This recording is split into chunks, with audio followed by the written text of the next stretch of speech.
Thank you. Now I'd like to introduce the first evaluator, Owen Fink. Thank you, Toastmaster. The first speech today will be by Isaac, who will be giving his introduction speech, his icebreaker speech. He will introduce himself and tell us a little about him, while also being the first speech in which he will exercise all of the components of a good speech by maintaining eye contact with the listeners and maintaining eye contact with the listeners, using body and hand movements, and um, giving his introduction speech. So, please welcome Isaac to the lectern.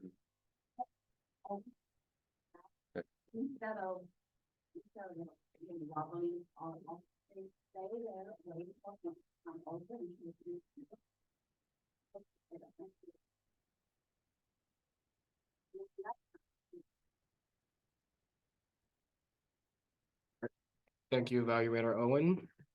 Good afternoon, everyone. My name is Isaac Jefferson, and today I will just be talking to you about myself, who I am, why I decided to join Toastmasters, and some of my hobbies. So, for starters, I was born in Nashville, Tennessee. I'm originally from Murfreesboro, but I spent most of my time in Memphis. And one of two hobbies I'm going to be talking to you about today, one is yo-yos. So, yo-yos has kind of died mainly around the early 1990s. Popularity started to drop, but it recently started to climb due to TikTok and social media. So around 2021, I was playing games all the time because of quarantine, so much so that I would start sneaking and playing when I wasn't supposed to. So my mom said I just had to find a new hobby. So I was scrolling on YouTube and I saw some people yo-yoing and I was like, hey, that looks cool. Why don't I give that a try? So I ended up giving a so I ended up giving yo-yos a try. I ended up getting it that Christmas. I ended up getting my first yo-yo that Christmas, and I'd never put my yo-yo down. I take it everywhere. My favorite trick is probably Eli hops, which I will demonstrate later. I actually do have my yo-yo with me right now, so I don't mind doing a few tricks. And one thing about yo-yoing, it's easy to get lost yo-yoing. It's easy to just forget about whatever problems you have and just yo-yo and have fun. So that's one of the reasons. So that's why yo-yoing, even after all these years, is still one of my favorite hobbies. Moving on to my next hobby, that would be cars. I've been fascinated in cars. As I said earlier, I attended a car show earlier, saw some really cool cars, in fact.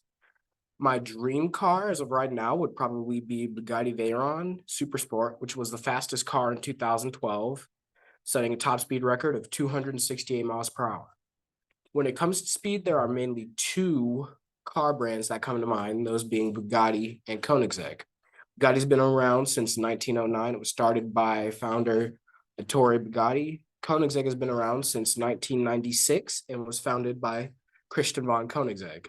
Ever since these brands have released, they've always been on top of the food chain when it comes to speed. Bugatti first set Bugatti's car, the Bugatti Veyron, was the first car to pass 250 miles an hour. Koenigsegg has the current world record for the fastest car, maintaining a speed of 284 miles an hour. But Bugatti currently has the fastest speed ever reached, maintaining a speed of 304.77 miles an hour back in 2019. Now, the reason the Veyron is my favorite car is because it has the perfect balance of luxury and speed. Bugatti's always been about balancing the two. Their cars are extremely luxurious, using leather for the seats. Some of them even have massage seats, which, keep in mind, you don't really see in a $2.5 million car that is used for speed. Koenigsegg has mainly been focused on track cars. They set world records on tracks with every single car they released. Bugatti set speed records for every car they released. So as of right now, current day, those two are on top for the fastest cars. So moving on to the reason I joined Toastmasters was because I wanted to sharpen my speaking skills beyond what they are now. I've always been decent at talking. I've always been able to hold conversations for long periods of time, to talk endlessly. But I want to do more than that. I want to be able to capture my audience with what I'm talking about. I want to be able to make an influence with what I'm talking about. And I feel like Toastmasters is the place to do that. So thank you for listening to my talk. If you have any questions about some of my hobbies, I'll be happy to answer those. And I will be happy to demonstrate some tricks when the chance comes available. Thank you. Back to you, Toastmaster. Thank you for that fascinating speech, Isaac. Now I'd like to introduce our second evaluator, Tim, to introduce the second speaker in. Thank you, Ms. Toastmaster. So for our second speaker today, it will be Miss Anna, and her speech today will be about how she came up with a winning speech. This speech will be on Project 5, which is about how your body speaks, and you have to use your body movement and facial expressions and gestures to also help convey your speech. So let's welcome Miss Anna for her speech. Thank you, Tim. Yesterday, I went to a division level speech contest of Toastmasters International.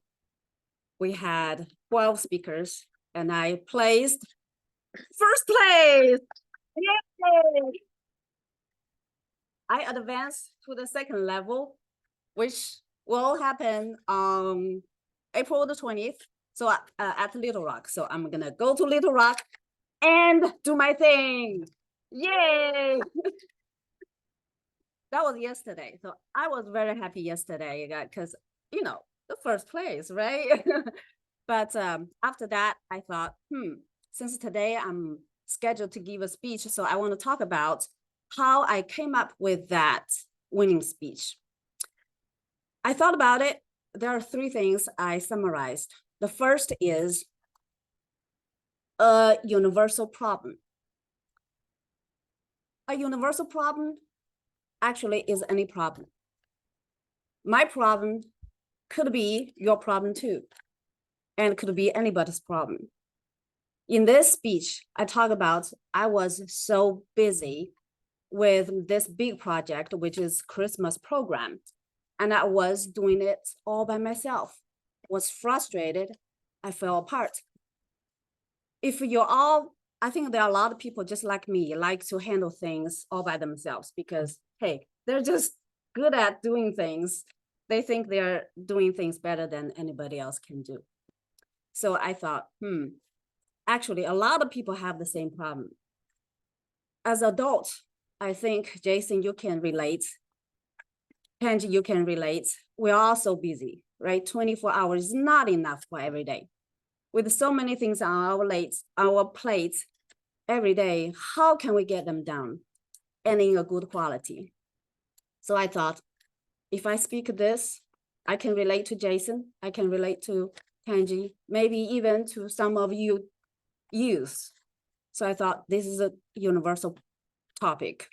So I decided to talk about my experience in the Christmas program. So that's the very first thing I came up with, is that you want to talk about a universal problem. Another thing I want to stress is that you would think, hey, your problem is personal, right? This is my own problem. I have problem with this kid at school. We just don't get along. Hey, you know what?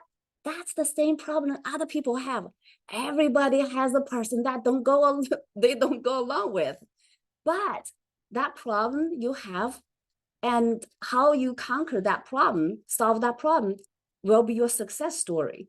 And that can help somebody else to tackle that same problem. Just because I have that problem and I don't want to talk about, doesn't mean that somebody will not learn from you. So I would always encourage you to talk about your problem. Talk about how you tackle them, because you never know somebody sitting next to you will learn from you, right? So think about it. Speak about your problem. Your problem is a universal problem. The second thing is a story that is well crafted. In this story, I had to make it really dramatic. First, we have to present attention. For me, it is, I have only 1 month before the show date, and I have 7 things, 5 songs, and 4 dances to tackle. I panicked. That's the tension. Because if I don't present the tension, you wouldn't understand what kind of problem I have. And after that, you will bring a savior. Who do you bring to save you? Ideally, that would be somebody else, a guru. Maybe your friend or your parent, I don't know, but not yourself. Because if you bring yourself as your savior, you're special. Nobody want to hear you're special. Nobody want to hear you're so smart, you're so good. So if you say somebody enlightened me, you learn from that, that's better. So I decided, hey, I learned from this YouTube video. It really gave me that click. So that's the savior. You want to find that savior. The third is you want to show the character change. How I changed from that is I called the pastor, I called the church people to help me. When I gave a speech to all of you here, that's the end. I said, I called this, I called another person, and they helped me, and they solved my problem. That's the end. Did I grow? I did not grow. I only solved the Christmas program problem, but I kept my character didn't change. So I went back home. I thought, I didn't close that loop. I need to close that loop. How can I do that? And I thought I need to give my audience a tool to implement that. And that tool is, how can we delegate? We talk about, yes, we know we need to delegate, but how can we delegate? And this is my true learning, is my true change, is that I get up 30 minutes early every day so that I can look at my to-do list and figure out what I can delegate and who I can delegate to. Once I give that tool, that story is complete because there is a change. There's a change in the habits that made sure I know how to delegate. If you heard my last speech here, you will not see this part, but after I went back home, I added part and feel that's a complete story. So that's the second point, is the story that is well crafted. The third is the presentation that is dramatized. You probably saw me. I panicked, right? Why we need to dramatize? Because you want to bring the emotion. Have you all been y'all panicked before? So you know, if I show a panic, you relate to me because you panicked before.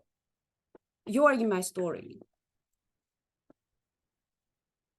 And when I prayed to God, God, please help me. Please give me the wisdom. You can relate me how desperate I was. So don't be afraid to bring a drama, because you bring people into this journey with you. Bring people into your story. And it's that emotion that you connect with people. It's that emotion that you bring the people to feel your change. So use your body, use your voice, use your emotion to touch other people. I think that's the elements of a good speech. So to summarize the 3 things: first, a universal problem; second, a well-crafted story; third, the presentation that's dramatized. So I hope you can get something out of this. And yeah, just think about that in your next speech. Thank you very much. Back to you, Toastmaster.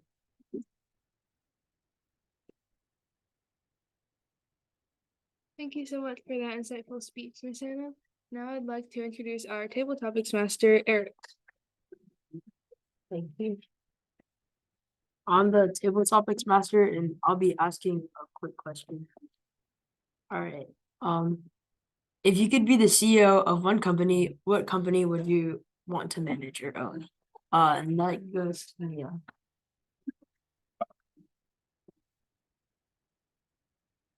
If I could be the CEO of any company, I guess I would be the CEO of Google.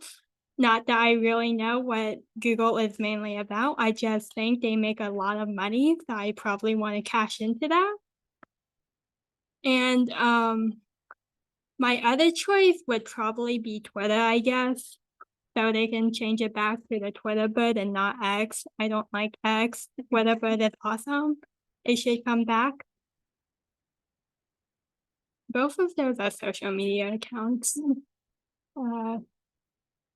Yeah, that's it. I don't know enough. But thank you.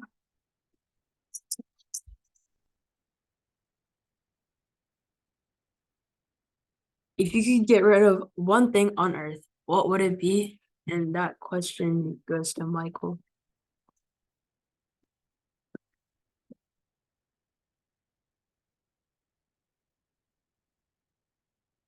If I could get rid of one thing on earth, I would probably choose bad teachers.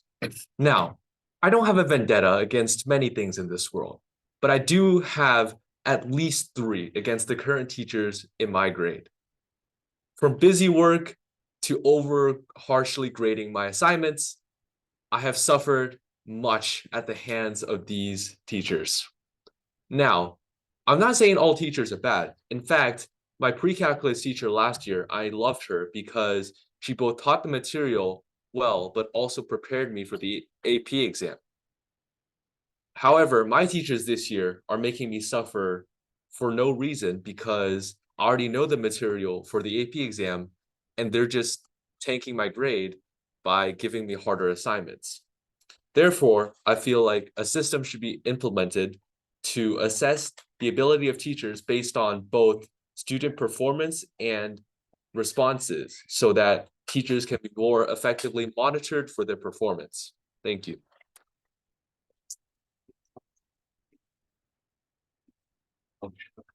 This is a pretty controversial question. Pancakes or waffles? And that question goes to Diana.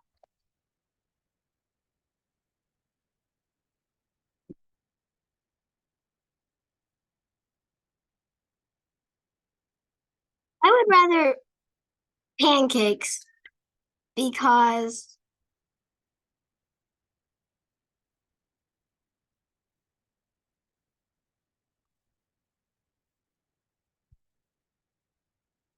I never really had a waffle. I just think pancakes taste better with syrup.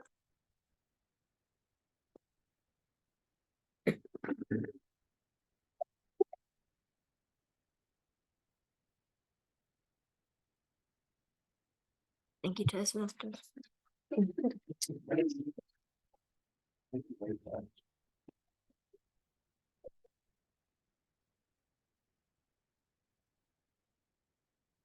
If you were in an accident that caused you to be either deaf or blind, which injury would you rather receive? And that question goes to Raghav. So the question was, could you repeat the question? If you were in an accident that caused you to be either deaf or blind, which injury would you rather receive?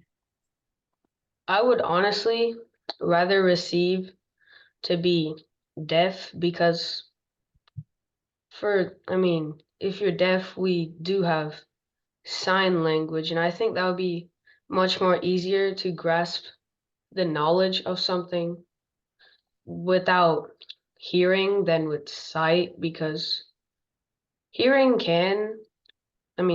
sight does affect how you hear things, but for the most part, how you hear things does not affect what you see, and you may think of a completely different thing or person, when somebody's explaining to you what something is or looks like, you may be thinking of something completely different.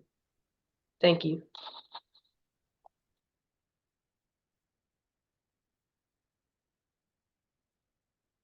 If you could be the sidekick of a villain or superhero, who would you like to help?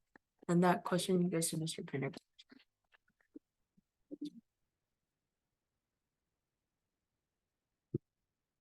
If I could be a sidekick to any hero or supervillain, I would be the sidekick to Batman. Not because I want to wear tight tights, I would probably change my outfit. But Batman and I could conspire to stop crime in Gotham City. And then when we get that cleaned up, we'll come down to Memphis and straighten it up. We may have our hands full. Part of me wants to be the sidekick for the villain, but I've got to be able to face my friends and family the next day. So I better be on the good side, because good always triumphs over evil in the long run. So if I was going to be a superhero sidekick, I would be Batman's. I think he's got a cool car. He's got a cool helicopter. He's got cool gadgets. And if I get in trouble and I start getting beat up by the bad guys like the Joker, he'll find a way to save me. So I'll be okay. And he's rich, and I hear rich people have a lot of fun, so I want to join in on that club. So that's who I would be. I would be, I guess, Robin with a cooler outfit. Thank you, Toastmaster.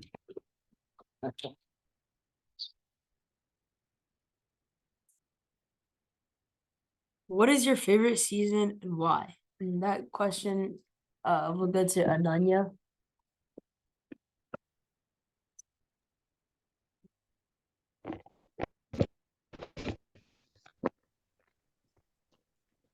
Okay, so the question was, what is your favorite season and why? So I know that usually I really like all the seasons in general, but I feel like, and this is gonna sound kind of basic, but it's a really enjoyable season. I really like summer the most, and there's kind of two factors to that. And one is that typically it has like the best weather for me. Like I'm more like suited to warmer climates and more like temperate climates, and also like my birthday is in June during like summer break. So not only really like away from school, but I also get that extra day of celebration. And then summer, since there's not that much stress being put on you, since it is school, and even like to the weeks leading up to school, there's not that much stress either. Yeah, that's why I really like summer. So thank you.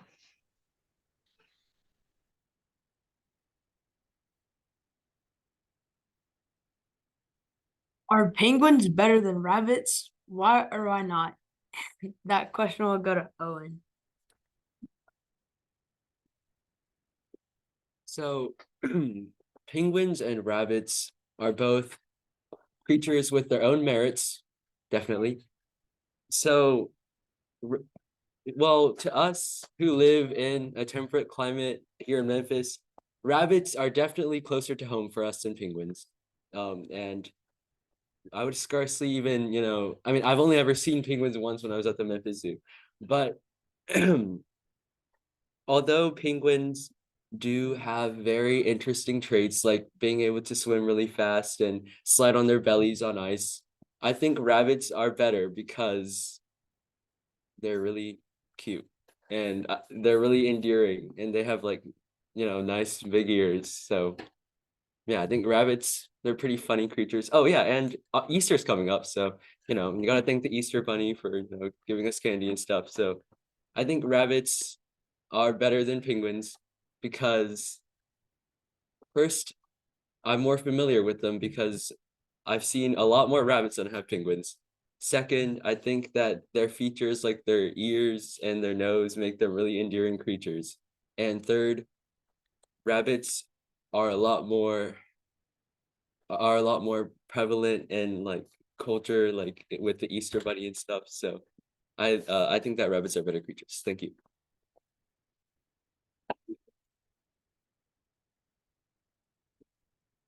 Would you rather sprint at full speed everywhere or hop everywhere? And that question will go to Mr. Horace Taylor. Would I rather sprint everywhere or hop everywhere? Okay, I just thought about it. I think I would rather sprint everywhere because one of my favorite superheroes, unlike Batman or Robin, is Flash Gordon. And Flash flashes everywhere he goes at breakneck speed. So I know that I would enjoy sprinting every place that I can go at breakneck speed. Now, on the other hand, I'm sure there will probably be a time or two when I may have to hop and maybe hop again and again, because sometimes while sprinting, I may come up across a river that I can't just sprint across because I can't walk on water. However, if I can hop over the water and then off I'm going again, sprinting as fast as I can. So I do believe that I would rather be a fast runner, sprinting everywhere I go. And I must be at that 1 minute mark about now. Thank you so much, and back to you, Mr. Topics Master.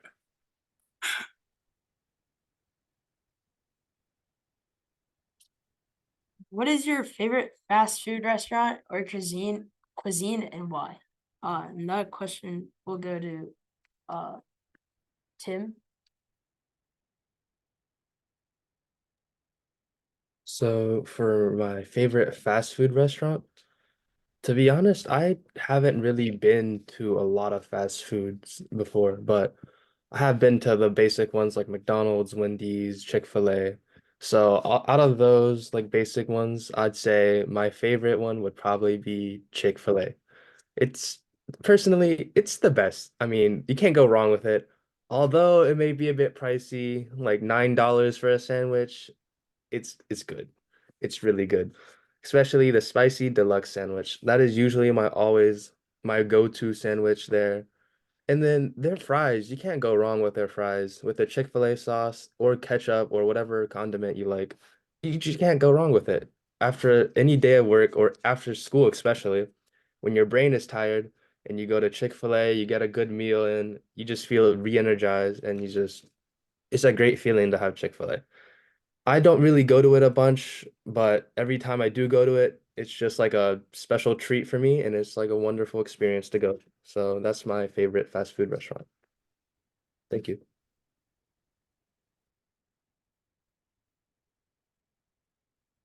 Do you have a pet peeve, and if so, what is it? That question will go to Isaac.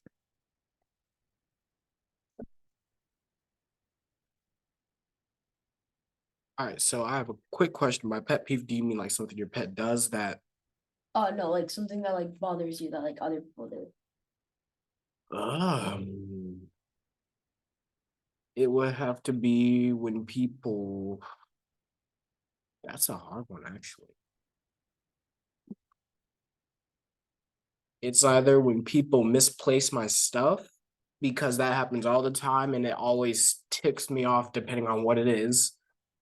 Or let's say if you're in a room, I know everyone here can relate to this. Say you're in a room, someone walks in and they walk out and they leave the light on or they leave the door open.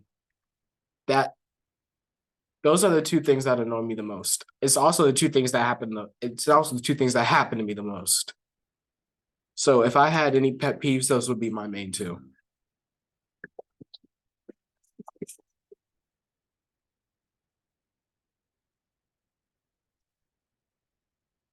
What was the best vacation you ever took and why? And that question will go to Ms. Hannah John.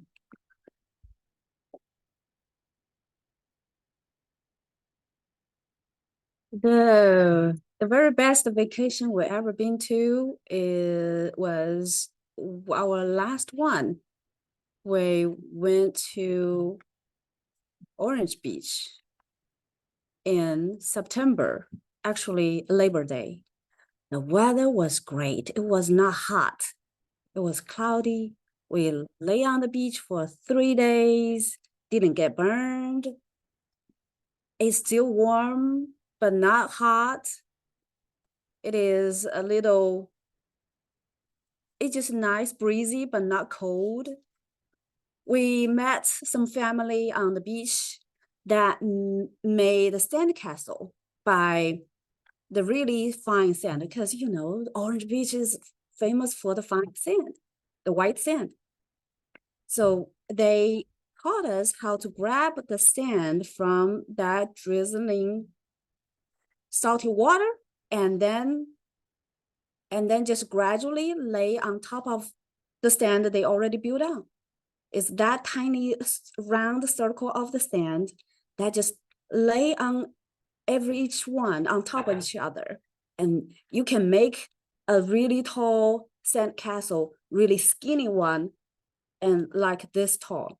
And then when you think you are gonna just keep building up, all of a sudden it collapsed. And then you just build it again.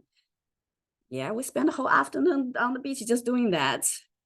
Took a lot of videos of my daughter doing it, and dig a lot of the trenches for the tide coming in, flush into the trenches and make a island.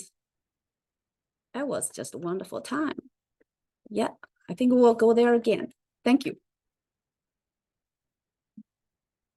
One more question, or it's 4:10. Do we do one more question? And do I have one more person or? I don't mind going again. Okay, sure. What are you most afraid of? That question will go to Isaac. All right, thank you for that question. So the thing that I'm probably most afraid of would either be spiders, although if I do see a spider, I'm not like gonna scream. That's only if like it's a real big spider, like a tarantula or something pops up. But it's something I really do not like. I despise spiders, especially because they'll just pop out of nowhere. Like a couple days ago, I was doing clothes and a random spider was on the side of the washer, just walks up, and I almost had a heart attack because it just came out of nowhere. It was big too. And I say another thing that scares me is, I guess, losing a family member. That's the one thing that I take horribly to.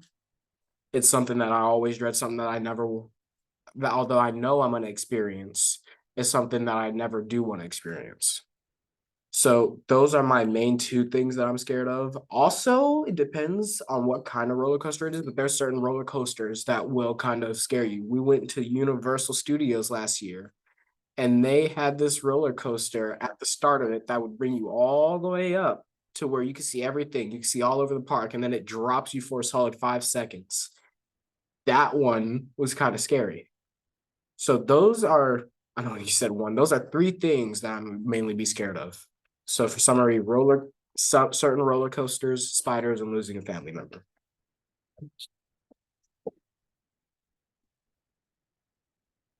All right, that was table topic session, and then back to the Toastmaster.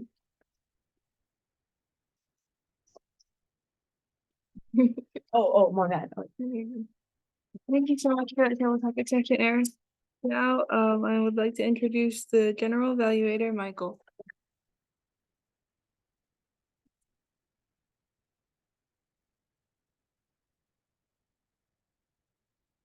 As the general evaluator, I would like to first call upon our grammarian for today, Deanna.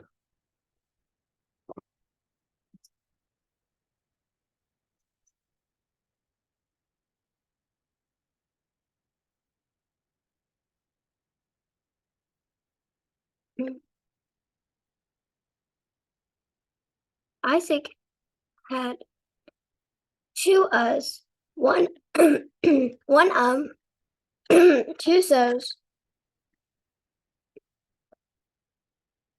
and 1 and. Anna had 1 and 1 Mia had 1 Michael had no filler words. I had no filler words. Rakat had no filler words. Speaker number 7, I couldn't catch the name, had no filler words and conspired. Ananya had 2 likes. Owen had 2 likes. 1 and 1 and. Of course, had no filler words. Tim had no filler words. Isaac had 1 like. Anna had no filler words. Isaac had 2 likes, 1 and Michael had no filler words.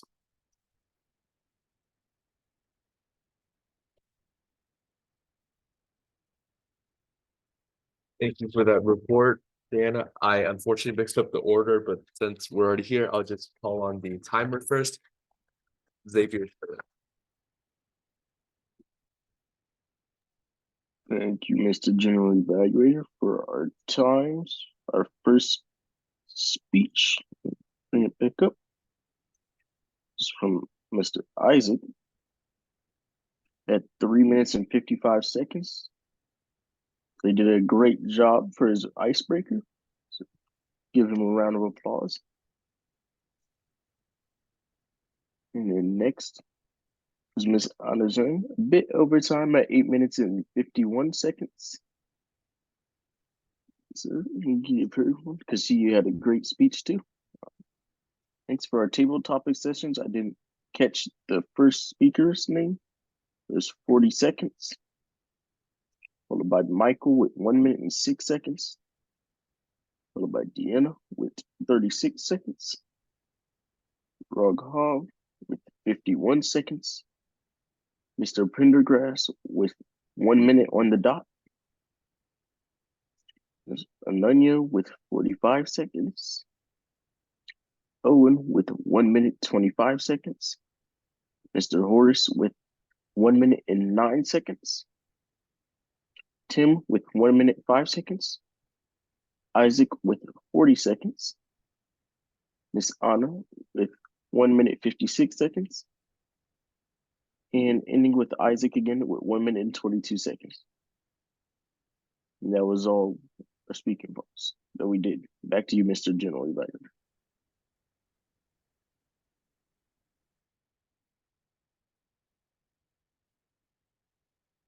Thank you for that report, Xavier. I would now like to pass it to our first evaluator, Owen, for his evaluation of Isaac's icebreaker. Thank you. First, I would like to start off with saying that Isaac had an excellent first speech, and I think there were many things that he did well, including I really liked that he used a transition between talking about his hobbies and why he joined Toastmasters, as well as beginning with an introduction about himself, where he was born, and about his hobbies, which I think really first, I mean, it accomplished the basic goal of the speech, but also he did it with a level tone, and he also gave emphasis to all the words that all the words that needed our attention, such as proper nouns like Bugatti, or when he talked about his reason for starting to do yo-yoing, which I think that was a great addition to attract our attention and hold it. And he also used a prop to show us his interest in a tangible manner, which I think also was a great addition to his speech. He also gave anecdotes that explained his interest, which was also relatable to the audience, and he maintained eye contact with the audience as well. His hand gestures were also good, and all in all, the speech was great. However, the one thing that I would say might be room for improvement was that when he talked about cars, he really gave a lot of information, which I think was great. However, I think it would be cool if you elaborated on your personal experiences with the car show you said. I think it would be great if you elaborated on that, because it would be really interesting if you told us like what happened in the car show, and like when you attended it, like what you thought was cool during the car show. I would really like to hear about that. But I think the icebreaker speech was definitely a great first speech, and I think everyone should give a round of applause to Isaac for that speech.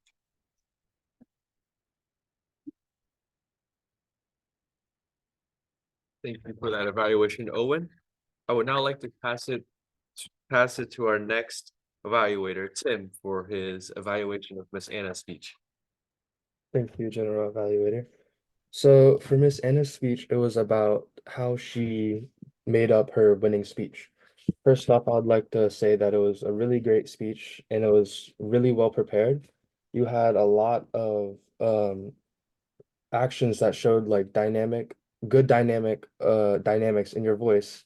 And you also was very, yeah, you were also very confident in your manner of speaking, and you were very outgoing with like your hands, and pointed to people who you wanted to talk to, and you also like had many different very well body language in the way you spoke your speech. So going down the list of all the checklists, your manner, it was very confident, and your posture, you had good posture. You weren't walking around or pacing anywhere. You weren't slouched or anything like that. You were upright and you had a very good posture, just presenting yourself. Your gestures, I caught that you were doing a lot of hand gestures, especially when you're talking about a specific quantity of something, like how many plays you did or how many dramas. And it was like you did one for one, and like you did one, and you showed how it's specific number on your hands. And I felt like this was a great help for people because they heard how many and they also saw on your hands, and that just like helped engage them to listen to you more. Next, you also pointed to people to engage them. You pointed to them to like also to show like similarities in the experiences. So like how you all, for example, like you all would experience or have a similar problem, or like uh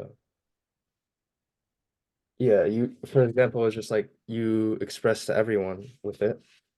And then eye contact, you had very good eye contact. I saw that you were looking around the room at different people, and also I saw you look at the screen once too, so that was really good. And then facial expressions, I caught one part of the facial expressions when you're talking about how panicked you were. And I thought that was like really nice how you put your hands up to your face and showed like a panic expression, and it just portrayed the emotion even more. And the organization, it was very well organized, and you split your speech into three parts. The first part was like a universal problem and how well crafted your speech is, and then adding more drama to it. And that was just very well organized since you split it all into three pieces, and uh you talked through it very well. And overall, I really think the speech was well prepared. It was a really great speech in all aspects. And yeah, that's about it. I think it was a really good speech. Thank you.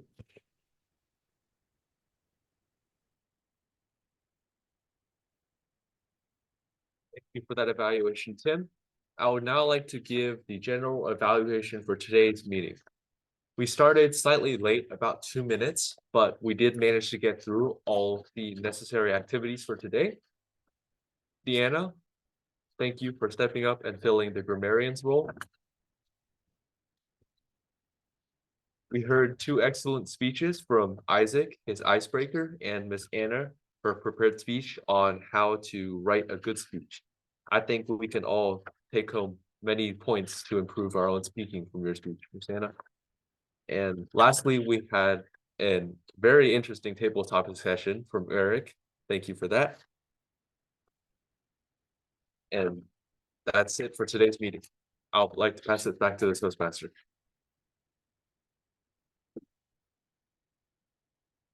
Thank you very much, Michael. And now we are done with our meeting, and we're going to assign roles for the next meeting.